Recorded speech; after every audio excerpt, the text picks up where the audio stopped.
At the beginning of the story, we are shown Paul, who is swimming on the French coast. Suddenly bubbles start forming all around him, and when he looks up, he sees a strange portal forming above him. He realizes that a similar portal is surrounding him as well. After this, he returns to his home, where he finds out that there is some problem with the water supply. He goes down to the basement. His daughter goes with him, and while he is repairing the water connection, his daughter says that there is only one fish left in their fish tank and that they should get more fish. Paul refuses. He says that their cat has already eaten the other fish, so they must protect this one. Then his daughter notices a spider there and gets scared, but Paul tells her that spiders don't do anything. After that, he comes upstairs. With his daughter, he has dinner with his wife and daughter. In fact, Paul's life is very simple. 2 days later, it is shown that when Paul wakes up in the morning, all his clothes have become very loose and oversized. Paul doesn't understand anything. He goes to work. After working hard all day, he comes home and has dinner with his family again. His daughter says that she wants him to tell her a story. Paul says he is tired and will tell her tomorrow, but his daughter gets upset and goes to her room because he had said the same thing the day before. So Paul goes to her, tells her a story, and puts her to sleep. The next morning, when Paul wakes up, he sees that his clothes have become even bigger. His wife says maybe he has lost weight. Paul replies that if he had lost weight, the length of his clothes shouldn't increase. His wife suggests that he should see a doctor. He goes for a checkup. The doctor examines his whole body and checks his height, which is now 176 centimeters. Paul is shocked because his height used to be 180 centimeters. It has reduced by 4 centimeters. The doctor says he is completely normal and that it's just due to aging. After this, Paul goes to work. While wearing his helmet, it keeps slipping off his head again and again. He thinks he might be wearing someone else's helmet, but when he checks the name inside, it is his own helmet. He returns home. At night, he tries to sleep, but he keeps seeing visions of the cloud-like portal he saw while swimming. Because of this, he can't sleep. He goes to exercise so that he gets tired and falls asleep, but it doesn't help. His wife comes and takes him back to bed. The next morning, while taking a shower, he notices that the height of the shower has become much taller than before. His wedding ring also slips off his finger and falls down on its own. Paul is completely sure that something strange is happening to him. It has been 18 days since he saw that cloud portal, and since then his life has completely changed. He goes to his wife, and she is shocked to see that his height has reduced even more. She takes him to the hospital, where he is fully examined, but everything in his body appears normal. Now his height has become 165 centimeters to 15 centimeters less than his original 180 centimeters. His weight is now 63 kilograms, whereas before it was 73 kilograms. He has lost 10 kilograms. The doctor is completely confused because she has never seen a case like this before, she admits Paul to the hospital. But soon Paul realizes he is wasting his time there, so he returns home. A few more days pass, and Paul's height decreases even more. When he sits on a chair, his feet no longer touch the floor, completely disconnects himself from the outside world. Doesn't meet anyone, doesn't call anyone, and doesn't even receive calls. He barely talks to his family. More days pass, and Paul's size becomes much smaller.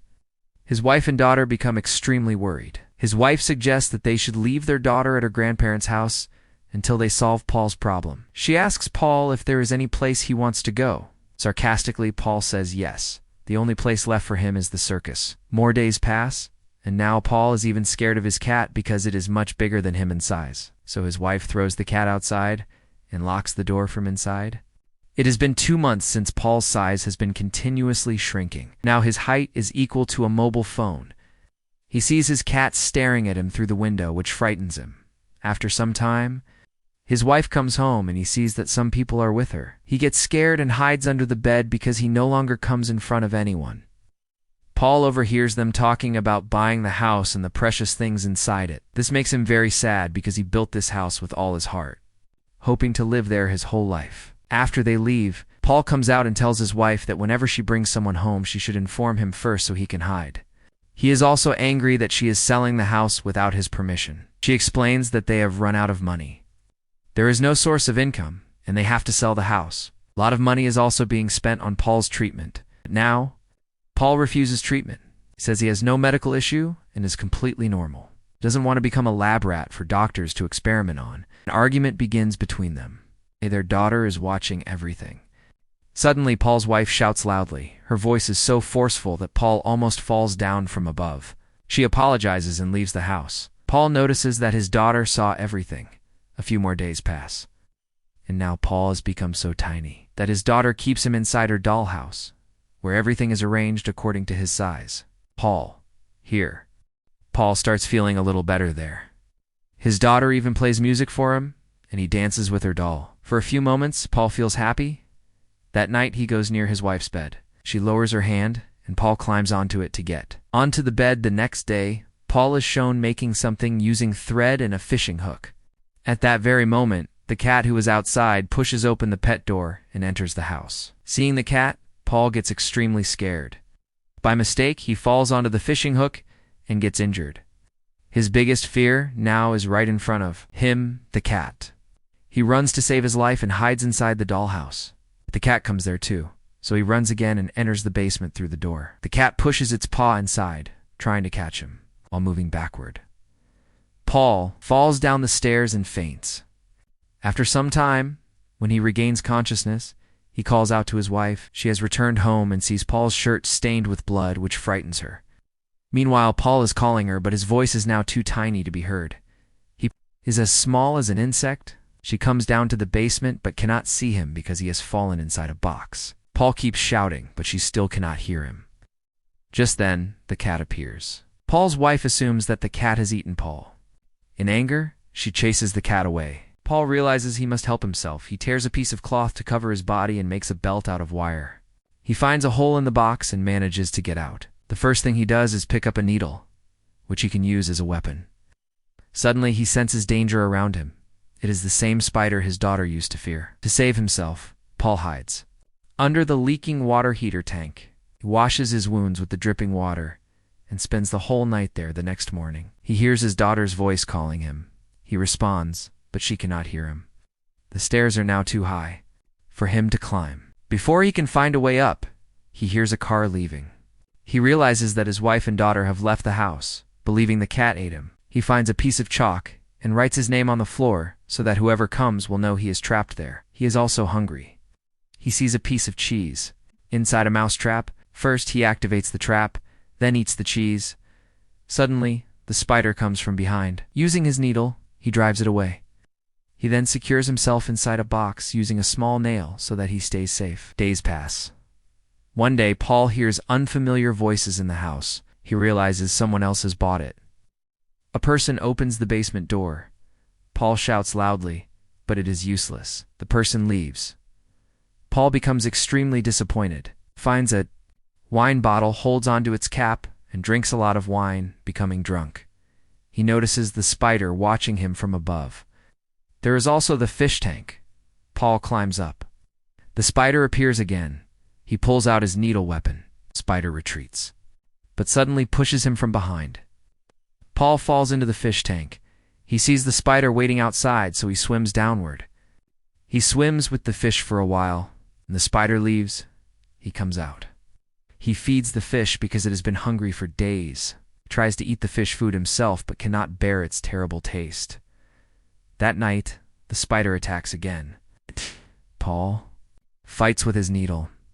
This time, the spider captures him. It is over him, about to eat him, but Paul attacks again and screams loudly. Frightened, the spider runs away. Paul feels extremely cold. He finally manages to pull out a matchbox he had been trying to reach for days. He lights a fire and warms himself. Now Paul seems to have accepted this life. Every day he exercises to stay healthy. Days pass again. One day the basement door opens. A man comes down while talking on the phone. Paul screams to get his attention, but the man's normal voice sounds thunderous to him. Ow. The noise gives him a headache, so he covers his ears and hides behind the stairs. The man leaves, taking the fish with him. Paulsenla, Conpain days pass. One day, a mosquito enters through the window net, looks at Paul closely, and flies away. Paul realizes his size is now small enough to escape through the net. Something he had thought about before but couldn't do when he was bigger. He begins climbing the wall. For him, it is as high as Mount Everest. Exhausted, he finally reaches the window. There is a spider web, meaning the spider is nearby. He carefully crosses the web, but his elbow accidentally touches it. The spider senses movement and appears before him. Paul accepts his defeat. He believes this is the end of his life. But suddenly, another insect gets trapped in the web. The spider leaves Paul and goes to claim its new prey. Paul is saved. He reaches the net, but realizes the hole is still slightly small. He needs to shrink more. Completely exhausted, he falls asleep there. The next morning, he wakes up to ants biting his legs. He kicks one away. The spider comes up to catch the ant, putting Paul in danger again. But now Paul has become small enough to pass through the mosquito net. He crawls outside. The spider watches him from the other side. For a moment, they both look at each other. Paul thinks just as he became lonely after the fish left. Now the spider is lonely too. He finally steps outside. The grass around him is enormous. A butterfly comes, looks at him closely, and flies away. Paul understands now this is his reality, and he chooses to live the rest of his life accepting it.